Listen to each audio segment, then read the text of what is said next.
Good evening. It's your girl, Diva Danielle. You know what it is. It's Tuesday. Dynamic perspective. Let me tell you guys, I've been waiting for this show all week. I didn't want to do no work. I didn't want to cook no dinner. All I want to do is sit back and talk to this young man. You heard me? Y'all don't realize Chesapeake be sleeping on the celebrities we got going on. But this one brings a little bit more to just a celebrity. He brings an honest and true story about the importance of perseverance, resilience, walking in faith, and understanding the importance of the discipline. Let me tell you guys, we're going to get it on tonight. Our own, Chesapeake's own. Give a round of applause for Reggie Barnett Jr., y'all. Give it to him, y'all.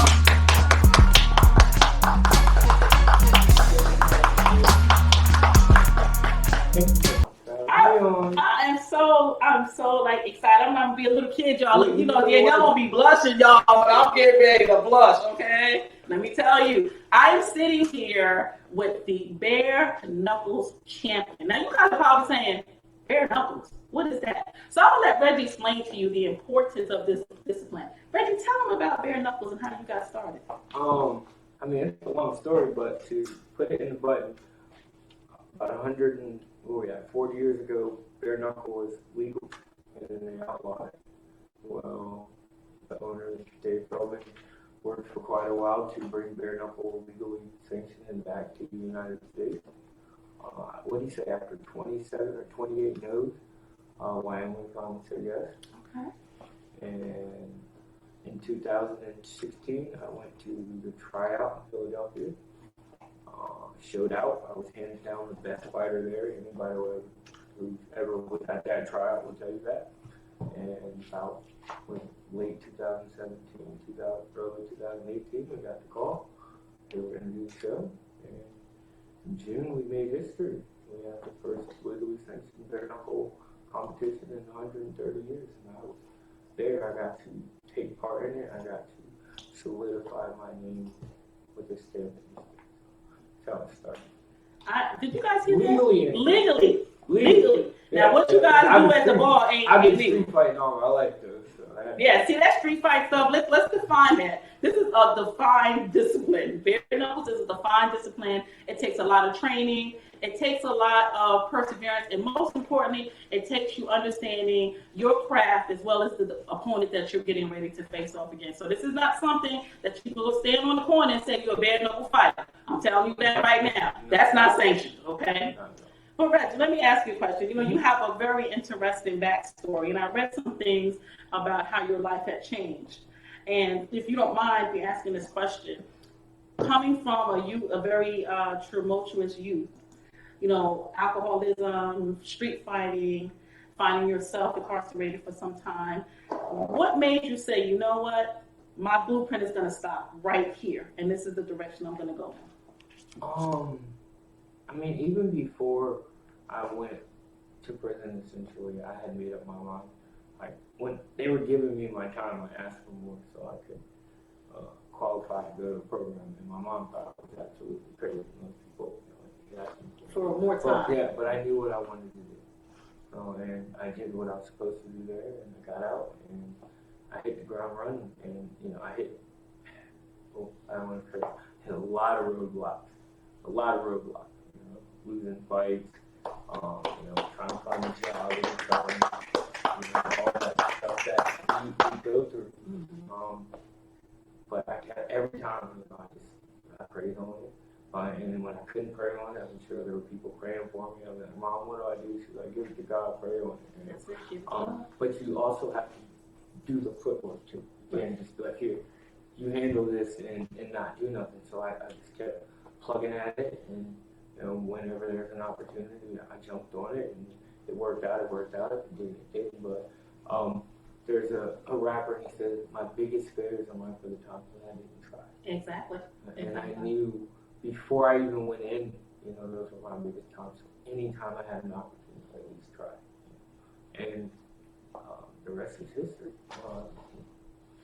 Grinding and beating people up. And in that order. But, okay, if you guys understood, the most important part of that statement was keeping your grind, but understanding that you can also recover from life's challenges. So when you listen to Reggie's story, you have to understand that this person said, stop, I'm going to go in this direction, and this is where I'm at today. So there's a lesson in regards to just knowing your worth, understanding yourself, and finding resources to help you. You know, trust your parents. He referred to his mom quite a bit, so you know she's the head of the household. I don't care what y'all say. She is the true bare-knuckle queen, okay? Let's get that together. That's right. She's the matriarch. It's essentially about knowing who you are, what you're capable of, and we're in his likeness, so everybody's capable of great things. I just had that moment where I can't think of a better word, but it's just like, F this. I don't want to die. I do not want to kill somebody else. It's time, you know? It's time to do it. You know, and I made that decision, that hard decision that people have. You know, like when you get to a certain point in life where you're not going in the direction, it's because something needs to be sacrificed, something needs to be changed. And change is one of the hardest, some of the simplest things in life are hard for human beings to do. So when you talk about completely changing your lifestyle, your essence, your identity, who you thought, you were, because at that time in my life, I was lost. I was grabbing onto so many things and falling. And it became, well, let me stop grabbing and just drop. All right, I'm here now. Ain't nowhere else to go but up. But that's it. You know, the expression is when you're grabbing for something that the Lord hasn't given you, you must drop to your knees. For once you drop to your knees, it will be put in front of you. And that is the essence of aligning your spirit and knowing that this is where I need to go to move forward. A lot of people don't understand the importance that it's a physical as well as emotional and kind of change. And spiritual, all of that encompasses.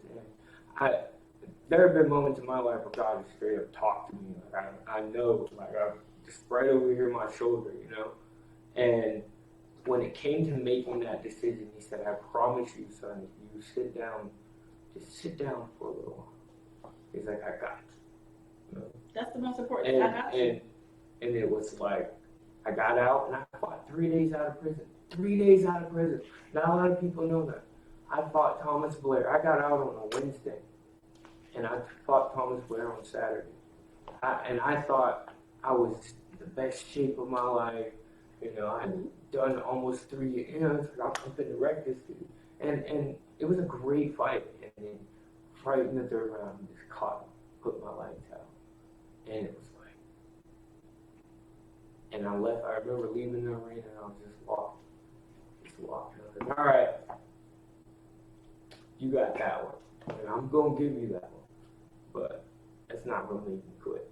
That's it. Yeah. And look at you kept now. going. But the one thing I said there was, I'm not fighting for free anymore. yes, let's get them coins. I'm not fighting for free anymore. Let's get them coins. And so we just started moving the pieces on the board and trying, to find what my niche was going to be. Of course, I've been boxing all my life. So the expectation was that I was going to be a boxer. I had a late start, as most boxers. Even though I'm good at it, still got a late start. And then Bareknuckle happened, and I said, Dad, that's it. That's my calling. And he was like, what? I said, that's my calling. I was like, dude, guess how many people I'll be able to talk to, how many people I'll get to reach. If I can do that, I was like, I'll be a champion. And he was like, we need Bareknuckle fighters, we need street fighters, we boxers. And I was like, you're a boxer. And I was like, that's what I was thinking. That's what you were going to do. And look at your record now, 7-2. Yeah.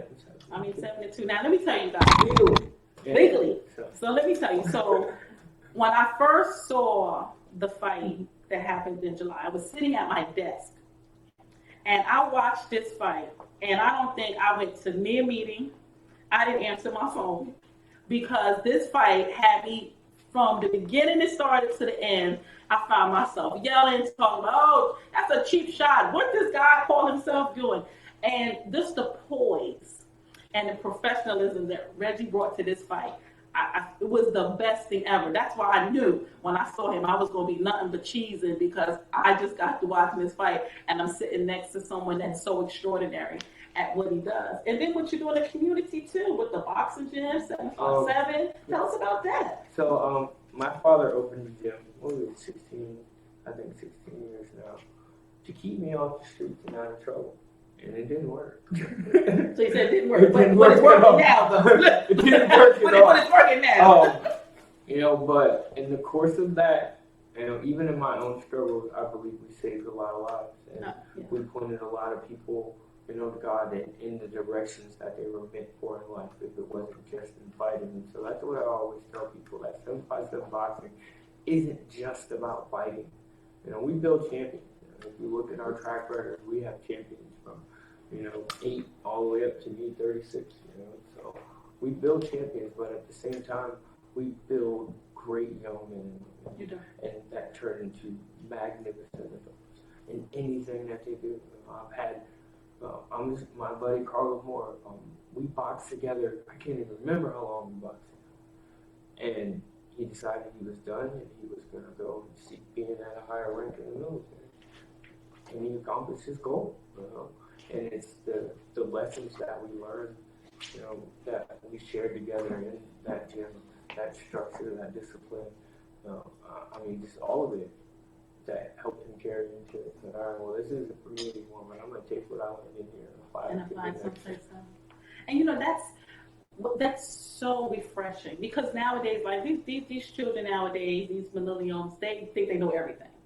There's no conversation about true grit. And when I say grit, understanding that you got to put in some work, and you got to put in the right type of work. Because life is becoming about instant gratification.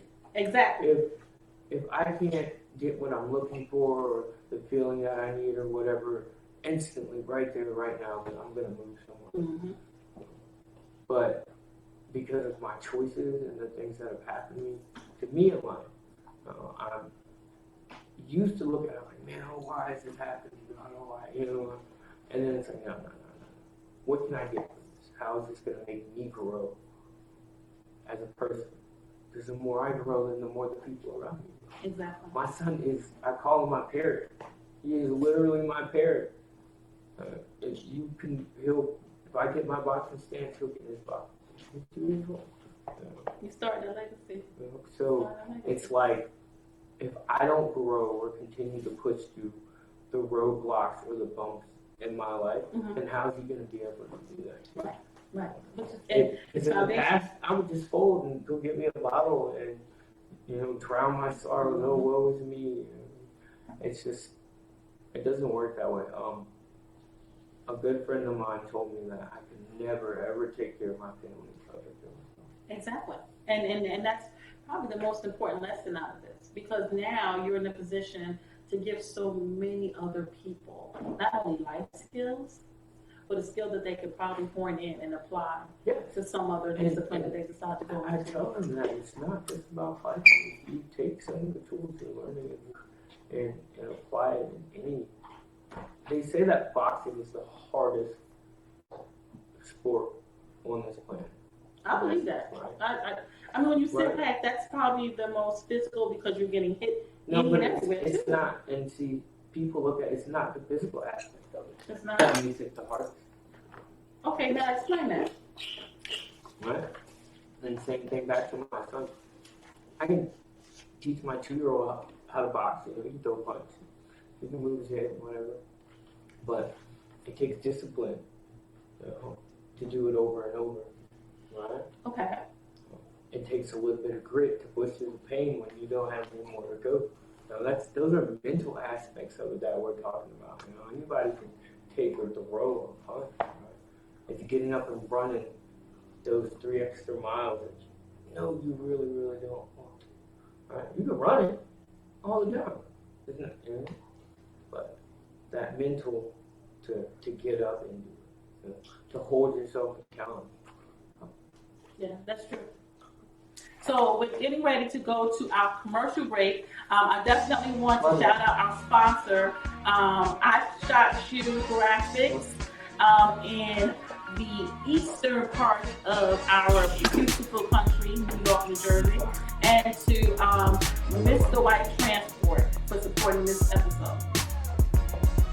This portion of Dynamic Perspective is powered by Allstate Virginia. As always, You are in good hands. See Marcus George, a licensed agent. Call him right now for a discount. Save lots of money. Get your quote right now. He will definitely help you out. Call him now, 757-972-6249. Again, 757-972-6249. Allstate, you are in good hands with Marcus George.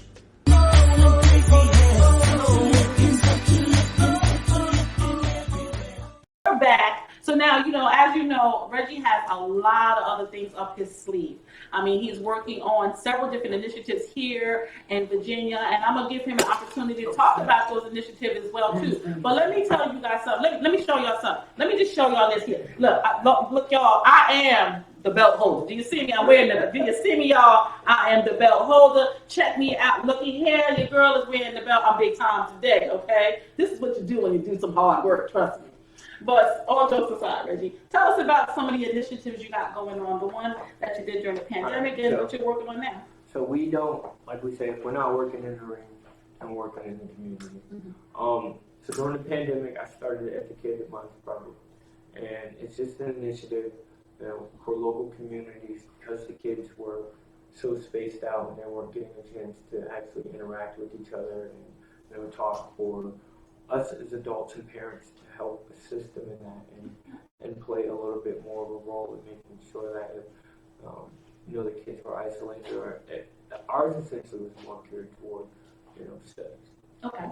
Like if I always said my daughter wasn't really good at math, so I called my buddy who's up in Maryland, and he put his son on, and she would help him with math. And just things like that was going on during the pandemic, because they were all going to school and do a laptop and videos. That's true. The virtual was definitely something you had to really adjust tough to. on them. Yeah, it was definitely tough. And still, even now that the world's opening back up and we have more interaction, it's still important to keep that network and that system going. And it's not like anything broad scale. It's really your community, your group of people, keep that open window so that if the kids need somebody to talk to, we're there as parents to help support that rather than something else. And it makes it easier for kids to adjust when they transition from one grade to another grade, or just from one situation to another. They have that lifeline, I guess you can say, lifeline and networking, to make that happen. So that is something I didn't even know about. It's really great. We use social media for so many other things, technology for so many other things.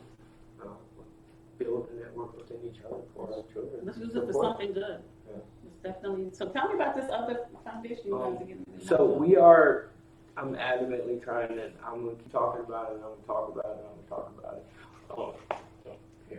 Here, you hold this right quick. You gonna y'all see this here on video? I'm getting ready to hold. Look at here now. I'm not getting fresh with you. Oh Lord Jesus, look at here. Y'all catch this live now. Okay, look at here. Y'all catch this. Look at here. Let me look. Yes, honey. Let me tell y'all something. Okay, look at here. Oh Lord. Y'all see, it only happens on the dynamic perspective, baby. Only happens here with your girl Diva. Let me tell y'all here. This is the best thing on my chest. Come on, y'all. Let's talk about it. Y'all gonna send some comments. All right, so this right here is me and my buddy Corey Hunter. And this is actually a picture of us when we were in prison. And we're trying really hard to start the Justice for Corey Hunter Foundation. So Corey was murdered in domestic dispute. And in the way that he was killed, there is no claim that the man was defending himself. It was a malicious intent, or however you want to word it. I'm not a lawyer, but the thing is, there's been no justice for Corey as far as the person who took his life being held accountable for the things that they did. No no. I can't even think of a word. I get a little flustered about it, but it just hasn't even gone to trial, and it's been almost 4 years. So they haven't even indicted anyone. They haven't even indicted. No, they indicted him, but it's just been continued and continued and continued. It's been 4 years now, and it's just, I feel like the legal system has failed us many times. And I'm just gonna be real about it. Back in the day, the way I was living, it was like, all right, we just gonna go get myself, I mean, and, that's keeping it 100. That's, for real, that's just how. Keeping it 100. But I'm a family man, and not even that. Just I had more faith in our justice system doing their part in making sure that the family and just all of our friends who were connected to him. Was Corey perfect? Absolutely not. But and I said, look, right? He's human, and to die by the hands of another person and not have any accountability for it whatsoever, it's just it hurts, and it happens all the time, more than we know. What can we do to help you with that foundation? And, well, I have his widow and his, I guess, I don't know, her mother. They're working on getting the paperwork processed, and we're just trying to bring people on board to just fill in board spots and be members of the committee. So when we get down to delegating, who's going to go out and help in which way, because really we want to provide support, for families and victims of gun violence, whether they receive justice or not. In the meantime, provide some type of, whether it's financial, emotional, spiritual. Also, we want to provide that we make sure that families that don't have access to high-paid lawyers or actual legal help to provide legal services, so that they can further their case along. And then I really personally, I know this sounds crazy, I want to push the legislation to open-ended investigation, right? Because somebody gets killed, somebody or however, and then the police or they do their investigation and they say, okay, this is what we have, and this is what we're going with, and this is how we're going. And I feel like we as the people deserve more, and so why can't we bring in our own open investigation to go back and, I don't want to fact check you, you're the police, do your job, right? But if there are other independent companies who can come in and, but most of the time they're turned away, they're not upheld or considered in court.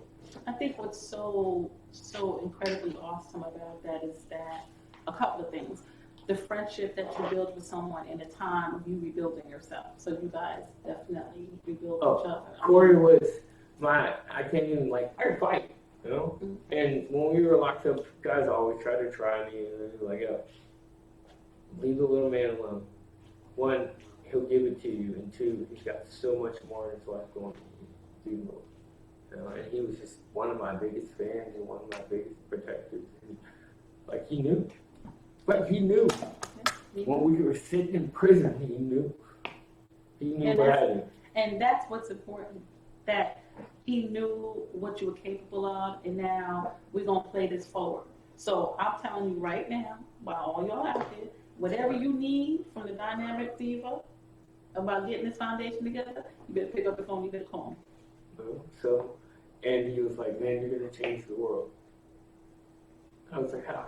Beating people up? He's like, nah. He's like, something bigger. He's like, you just got to get it. You have to believe in yourself. You have to believe in yourself. New. And you know what's going to be ironic about this? For every time you win, you win not only for yourself, but you win for Corey as well. They say everyone, no, be yourself, baby. Let me tell you, be yourself. Be yourself. He knew, and no, it's not even here. No, he's here. And it's okay, but at the same time, give us some peace. I feel like we deserve, the same peace that another person would want if something like that happened to their family. Oh, exactly. Let's call it what it is. Now, sometimes our law enforcement system and judicial system takes a very long time to give closure to families. But while we're waiting for them to do their job, while we call it their job, Corey's spirit lies within you every day, though. Every day. You feel Corey every day. You feel Corey every day. Let's talk about adversity again real quick, right? I want y'all to. So not a lot of people know this. scar right here. Let's see, my mom called me. She called me and was like, yo, we got to fight against Jerry Grant. And I was like, yo, all right, I'm going to I'm going to talk to boss man, take my weeks off. The last day of work that I had, I put a metal hanging support to the front of my leg. Like it was probably like an inch gash. Ooh. And I was laying on the ground crying like a baby. Calling, it's over, it's over. Right? And I went to the hospital, I got stitches, and me and, I call it the EDU team. It's all my educating class, because we do boxing, but we do everything else too. Wing chun, we could get in brain about that. But we went to work, like there was no injury. Like there was no injury. I just wrapped it up and went to work. And we trained for 3 weeks, hard grind, just going. And they're like, hey, you gotta go get the stitches out your leg. So I go and I get the stitches out, and I got an infection. And this is, I think, a week and a half before the fight. And the doctor's like, I don't know if you should fight. I'm like, you don't have to cut this damn leg off for me not to fight. I don't know what you're talking about. All right, that's one. And then that same week, I think it was that Monday, the ceiling collapsed in my house. So we had a bad storm, and the branches blew over and pushed the shingles up. But when it rained, it rained in the house. It rained in the house, and then the ceiling collapsed. It's like a week before the fight. Wow, everything was going on before the fight. Everything was going on before the fight. I mean, but they always say Murphy's Law happens when something good is getting ready to happen. Yeah, that's what I'm saying. Yeah. Like, I told you, my buddy Trevor is my spiritual guy, man, and we talk about this happenstance and seeing God in life and other people, and just the times that God was literally talking to us, and we're kind of like, okay, whatever, at this point, just things like that. And he was like, bro, he's testing you. He's like, you gonna quit? I was like, no, I ain't quit, man. We just, whatever. Help me put this poly up, bro. We're gonna keep it. I'll deal with it when the fight's over. My son got sick 2 days before I left. Literally, I had hand, foot, mouth 2 days before I left to go. I'm trying to schedule a babysitter. Wife can go with me, and I was like, you know what? All right. I said, all you doing is building it up. It's okay though. Thank you for the blessing. And then we get to Florida. Things cool. Get to weigh-in day, and I'm trying to snap a picture of the screen. I take the picture, and I go to share it to my Facebook kind of look, and my wife's grandfather died. Oh wow! That morning, and he used to call me his El Campeon. El Campeon. And he was just, I hadn't won the championship yet, and that's what he called me. And nobody told me. Nobody said nothing. Nobody in their family said anything. And I didn't see it until I looked on social media. And the first thing was not me or him, it was her. Of course. Like, oh shit. So I pulled out my phone, and she looks at me, and you could see the tears in her eyes. She's like, stop. She was like, it's okay. You have a job to do. She said, I'm going to be okay. We'll talk about this later. And I was like, and I just busted down and started crying. I started crying. She's strong enough. I started. And this is backstage at the weigh-ins. Like, before me and him walked on stage to face off with each other. So you're going into the weigh-in already emotional. Yeah. All right. And so my coach Chase comes around, and he's like, what's going on? And I told him, he's like, come on. And we walked off, and he was like, look. He's like, I'm very sorry for your loss. He said, but we are professionals. He said, we came here to do a job, and we will do that job. He said, and we will deal with whatever we have to after the fact. He said, you got 10 minutes, say your graces, pray, whatever you need to do. He said, but when you come back over there, you put the game face back. Put his forehead on mine. And then you went. And he walked away and just went. And it was like, man. And then the crazy part is, and I'll share this with y'all. So we're getting ready to go.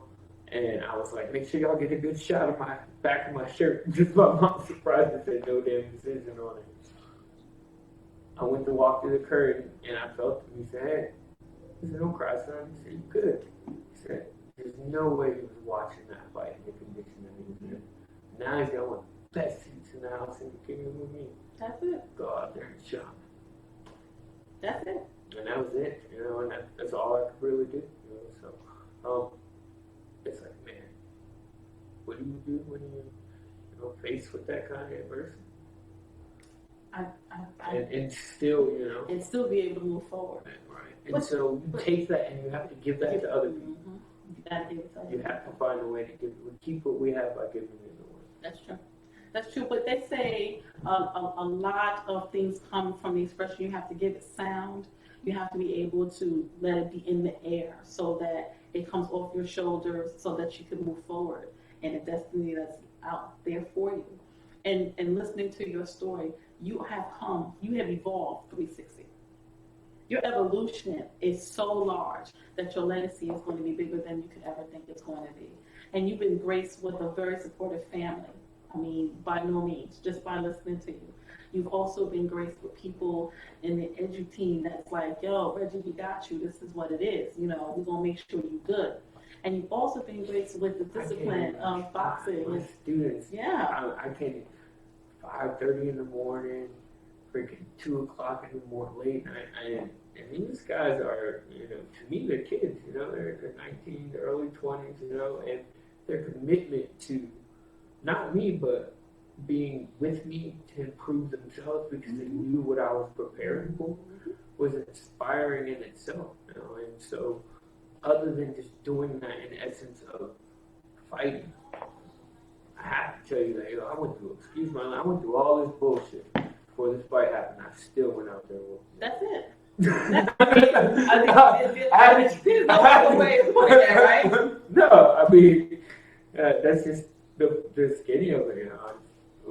So when you look at life and you're faced with something, whether it's minute or whether it's massive, you got to take control of it. You got to manage it, and you've done that. And I am so honored to be sitting here with you because you dropped so many gems. You know, you're very anointed. And so many different, you're very anointed. People have been telling me that I'm well, I don't understand. Well, you are. I was like, Trev, I did nothing special but beat somebody up on national television. He said, but you're a warrior for God, bro. And I was like, yeah. I was like, but is that really a good thing? It depends on how you look at it. It depends on how you look at it. I know we probably had a lot of people out there asking some questions tonight, and I didn't want to make this about, questions. I wanted you guys just to really get to know this young man I'm sitting across. I tell you, I feel like a schoolgirl waiting for, the date to come pick her up. I just got a whole bunch of butterflies in the stomach. Y'all know I ain't no schoolgirl. But this has probably been the best interview out of all the interviews I've had so far. And, Reggie, if you could take us out with a comment or a phrase or a motivation or something like that, what would it be? Oh, well, dang, and what was in my mind is perfect. So, when we talk about, what was the movie, A Knight's Tale, with Heath Ledger in it? His dad told him to change his stars. Oh, yeah, I saw that movie. Okay. And I remember at a point in my life where I didn't even know that I had any more stars. So low. But we all have stars. It's just a matter of how hard you're willing to work to change your stars. Inspire and motivate each other. Exactly. Not criticize and demean. That is so true, so true, so true. So before we get ready to go, guys, let me tell you something. Before I get emotional here, I've been truly, truly blessed by this interview today because not only did it show the importance of perseverance, but it showed that you have to keep God first. so that you can move forward in the position that he wants you to. And you must also sometimes just kind of take a seat and let him lead you. You can't always want to do what you want to do because God has a purpose for you. For each of us have a very organic way of doing things, but if you understand the true blessings and the lessons, God will always make sure he got you. As always, you guys know the Diva's always around doing big things. You know I'm doing big things. And this has been a wonderful Tuesday. And let me tell you guys, so you see me?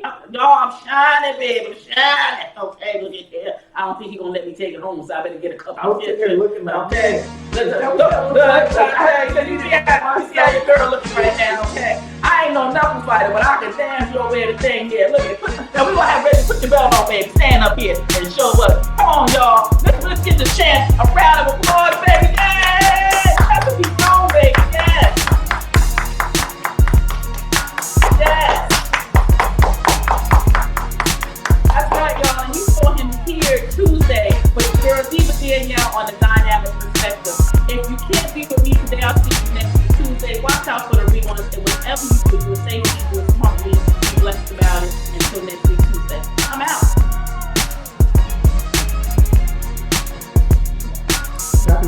Okay.